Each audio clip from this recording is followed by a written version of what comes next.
Now learn about hadith which our Prophet Muhammad sallallahu alaihi wasallam has described for cold and cough. Cold and cough are very common illness. Sneezing, sore throat, stuffy nose. These are some symptoms of cough and cold.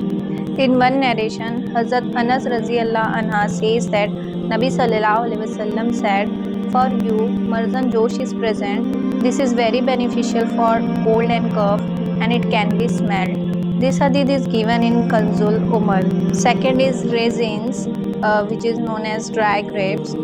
In one narration, Nabi Sallallahu Alaihi Wasallam said, "For your benefits, there are raisins.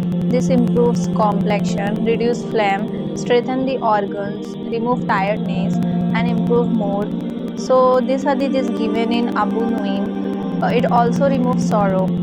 Excessive sneezing due to cold and cough.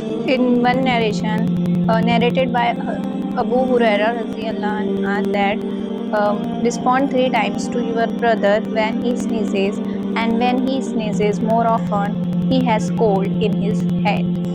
So from this video, we can conclude that if we have cold and cough, so we can use any of these three things, which are Marzan Josh and raisins, dry grapes or manuka. And honey is also very beneficial for cold and cough. You can lick 1 tablespoon of honey in the morning, empty stomach, to get relief from cold and cough.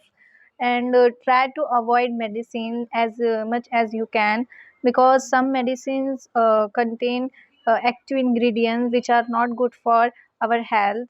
Thanks for watching this video and follow it.